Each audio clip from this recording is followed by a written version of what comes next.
শুভং কুরুত্যম কল্যাণম আরোগ্যম ধন সম্পদা শত্রুর্বুদ্ধির্বিনাশায় দীপজ্যোতির্নমস্তুতে। জয় গুরু। আমরা ব্যঞ্জনান্ত পুরুষলিঙ্গ সমস্ত শব্দরূপগুলি আলোচনা করেছি। এখন আমরা আলোচনা করব ব্যঞ্জনান্ত স্ত্রীলিঙ্গ শব্দ। পরীক্ষার দৃষ্টিকোণ থেকে ব্যঞ্জনান্ত স্ত্রীলিঙ্গ শব্দগুলি কোনগুলি আমাদের পড়তে হবে, তো সেই বিষয়গুলি আমরা আলোচনা করব। তাহলে চলো আমরা প্রথমেই জেনে নিচ্ছি ব্যঞ্জনান্ত দকারান্ত স্ত্রীলিঙ্গ শব্দ। দেখো, দকারান্ত স্ত্রীলিঙ্গ শব্দ কোনগুলো? দকারান্ত স্ত্রীলিঙ্গ শব্দ। দকারান্ত কোন সব স্ত্রীলিঙ্গ শব্দ আমাদের পড়তে হবে? ধরো সেগুলো হচ্ছে আপদ, বিপদ, সম্পদ, তারপরে উপনিষদ, সংসদ, এগুলো হচ্ছে আমাদের দকারান্ত স্ত্রীলিঙ্গ শব্দ। তো চলো তাহলে আমরা আপদ শব্দটা জেনে নেই। আপদ শব্দের রূপগুলি কিরকম হচ্ছে? আপদ,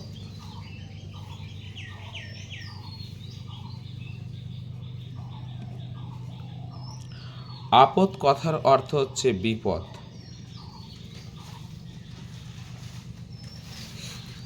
এটা স্ত্রীলিঙ্গ শব্দ।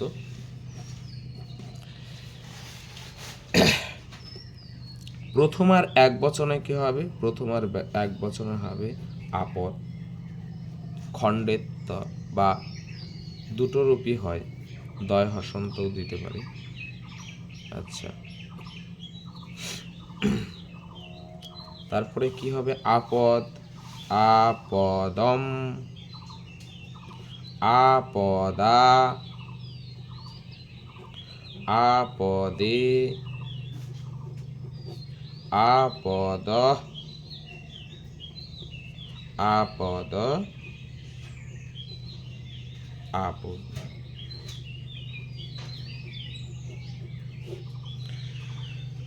আপদৌ,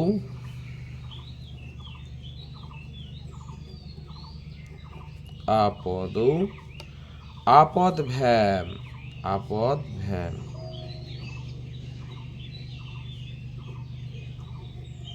তিনবার হবে আপদ ভ্যাম, আপদ ভ্যাম। শেষে রয়েছে আপদ, আপদ।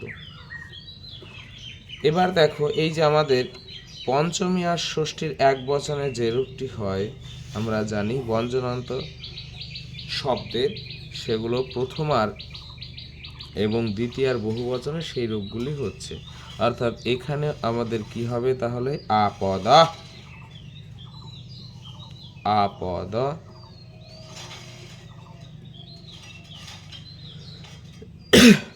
ভি, আপদ ভি, আপদ ভ, আপদ ভ। তারপরে কি হবে? ষষ্ঠীর বহু বচন হবে আপদাম। আর শেষে হবে আপৎসু, আপৎসু। তাহলে আপদ শব্দের রূপটা কি হচ্ছে? আপদ। এখানে দুটো রূপ হচ্ছে, প্রথম আর এক বচনে, এই বিষয়টা লক্ষ্য রাখবে। আপদম, তারপরে তো সাধারণ নিয়ম অনুসারে আ এ অ ই, আপদা, আপদে, আপাদা, আপদা, আপদি, আপদৌ, আপদৌ, আপদ ভ্যাম, আপদ ভ্যাম, আপদ ভ্যাম, আপদহ, আপদহ, আপদহ, আপদহ, আপদভি, আপদভা, আপদভা, আপদাম, আপৎসু। একটা জিনিস তোমরা খেয়াল রাখবে, যখনই দেখো ভ্যাম বা ভি যোগ হচ্ছে তখন আপদ শব্দে দয় হসন হচ্ছে। তো এই ছিল আমাদের আপদ শব্দ। এই আপদ শব্দের মতো হবে বিপদ শব্দটা একই রকম হবে, বিপদ, বিপদম, বিপদা, বিপদে, বিপদ, বিপদ, বিপদী, বিপদৌ, বিপদৌ, বিপদ ভ্যাম, বিপদ ভ্যাম, বিপদ ভ্যাম, বিপদ, বিপদ, বিপদহ, বিপদহ, বিপদভি, বিপদভ, বিপদভ, বিপদাম, বিপদ সু। সে আপদ, বিপদ, সম্পদ, তারপরে বলতে পারো সংসদ, উপনিষদ, এগুলো হচ্ছে সবই আমাদের স্ত্রীলিঙ্গ শব্দ। তাহলে এই প্রসঙ্গক্রমে আমরা জেনে নেব যে এই উপনিষদ শব্দটাও কিন্তু, উপনিষদ এই শব্দটাও হচ্ছে আমাদের স্ত্রীলিঙ্গ শব্দ। আচ্ছা চলো, পকারান্ত স্ত্রীলিঙ্গ শব্দ, পকারান্ত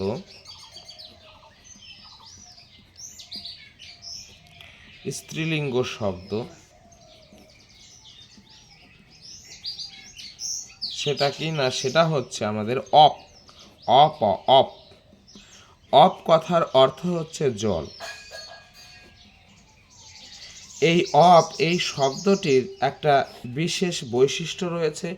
অপ শব্দটি একমাত্র নিত্য বহু বচনান্ত, নিত্য বহু বচনান্ত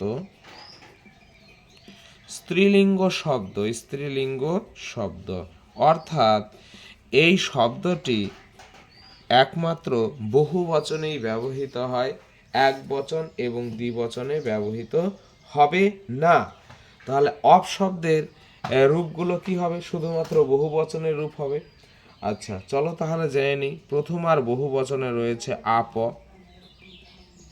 তারপরে রয়েছে অপ,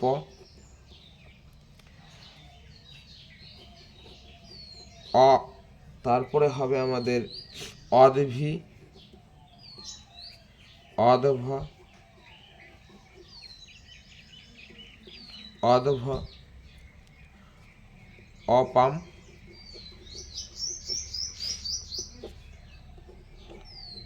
অপসু। আচ্ছা এই শব্দটা আমাদের একটু ভালোভাবে মনে রাখতে হবে। আর সম্বোধনের এক বচন, প্রথম আর এক বচনে যেটা হবে সেটাই হচ্ছে আমাদের সম্বোধনের এক বচন, অর্থাৎ সম্বোধনের এক বচন হচ্ছে আপ। তাহলে কি জানলাম আমরা? আমরা জানলাম যে আপ, অপ, অপ একটা স্ত্রীলিঙ্গ শব্দ। এই শব্দটি হচ্ছে নিত্য বহু বচনান্ত, অর্থাৎ এটি একমাত্র বহু বচনে ব্যবহৃত হবে। তো এই বহু বচনের রূপগুলো কি রয়েছে? প্রথম আর বহু বচনে রয়েছে আপ, দ্বিতীয় আর বহু বচনে রয়েছে অপ, তৃতীয় আর বহু বচন অদভি, চতুর্থীর বহু বচন অদভ, পঞ্চমীর বহু বচন অদভ, ষষ্ঠীর বহু বচন অপাম, সপ্তমীর বহু বচন অপসু। আর এই শব্দের সম্বোধনের এক বচন প্রথম আর এক বচনের মতো। এই হলো আমাদের অপ শব্দ, যার অর্থ হচ্ছে জল। চলো এবার আমরা জেনে নেব চকারান্ত স্ত্রীলিঙ্গ শব্দ। আচ্ছা চকারান্ত স্ত্রীলিঙ্গ শব্দ কোনটা? না চকারান্ত স্ত্রীলিঙ্গ শব্দ, সেটা আমাদের পড়তে হবে হচ্ছে বাচ, বয়াকার ছয় হসন্ত বাচ। বাচ এই শব্দটির অর্থ কি? এই শব্দটির অর্থ হচ্ছে কথা, কথা বা বলতে পারো বাক্য। তো চলো এই বাচ শব্দের রূপটা আমরা জেনে নিচ্ছি। এটা কিরকম ভাবে হচ্ছে? বাক, বাচম, বাচা, আকার আসলো তাহলে আ এ অ অ ই, বাচা, বাচে, বাচো, বাচো, বাচে।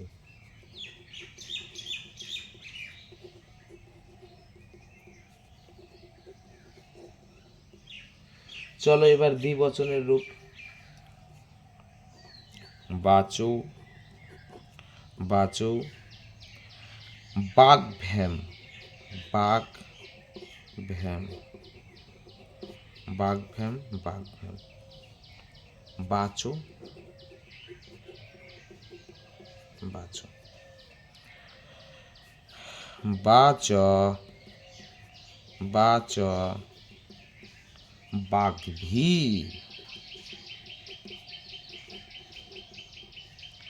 বাঘভো, বাঘভো, বাচাম, বাক্সু।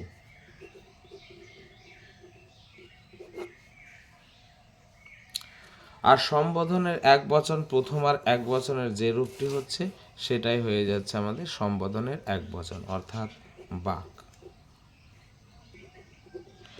তাহলে এই শব্দটির বিশেষত্ব কি, কোথায় কি ভুল হতে পারে এক নজরে আমরা দেখে নেব। চলো দেখো, বাচ শব্দের প্রথম আর এক বচনে হচ্ছে বাক। এই যে বাচ শব্দের বা ক কথাটা আসছে দুই জায়গাটায়, কোথায় দেখো, প্রথম আর এক বচন, আর হচ্ছে একদম শেষে সপ্তমীর বহুবচন বাক্সু। এর মধ্যে কি রয়েছে, এর মধ্যে রয়েছে বাক আর তার সাথে সুযোগ হয়েছে, তাই না? এটা নিয়ে হয়েছে বাক্সু, কয় মূর্ধন্য শয় হস্য। আচ্ছা, তারপরে দেখো বাচম, বাচা, বাচে, বাচো, বাচো, বাচে, এগুলো তো সাধারণ নিয়ম। এবার দেখো, যেখানে ভ্যাম আর ভি যোগ হয়েছে সেখানে কিন্তু বাক শব্দের একটা গ আগম হয়েছে, সেখানে কিন্তু চ না হয়ে গ হয়েছে। ভ্যাম আর ভীম, যে ভিষ যেখানে যোগ হয়েছে, ভিষ বা ভস। এই হচ্ছে বাক শব্দের বিশেষত্ব, তেমন আর কিছু নেই। তো এইরকম বাচ শব্দের মতো রয়েছে তৎ শব্দ। তৎ শব্দটা হচ্ছে স্ত্রীলিঙ্গ শব্দ, তৎ মানে হচ্ছে চামড়া। তারপরে বলতে পারো রুচ মানে আলোক বা দীপ্তি, এগুলো হচ্ছে আমাদের স্ত্রীলিঙ্গ শব্দ, চকারান্ত স্ত্রীলিঙ্গ শব্দ। চলো এবার আমরা জেনে নেব সকারান্ত, দন্ত সকারান্ত স্ত্রীলিঙ্গ শব্দ।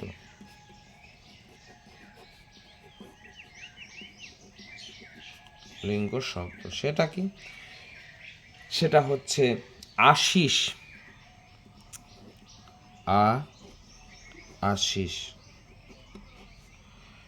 আশিস কথার অর্থ হচ্ছে আশীর্বাদ, আশীর্বাদ।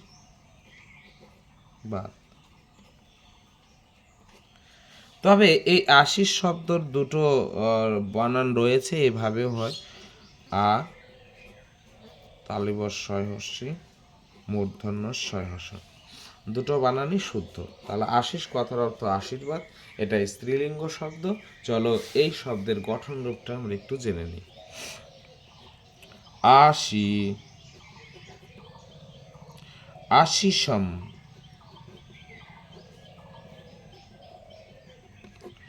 আশিসা, আশিসে, আশিস, আশিস, আশিসে,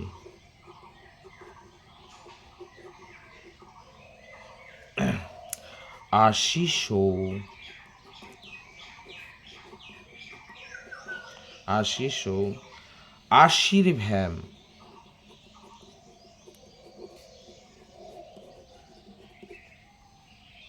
আশীর্ভ্যাম, আশীর্ভ্যাম, আশীর্ভ্যাম, আশিসো,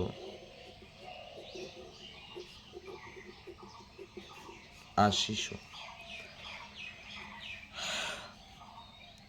আশিস, আশিস,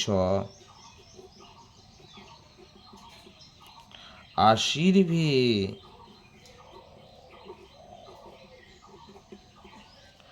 আশীর্ভ, আশীর্ভ, আশিসাম, আশিসাম, আশিসু।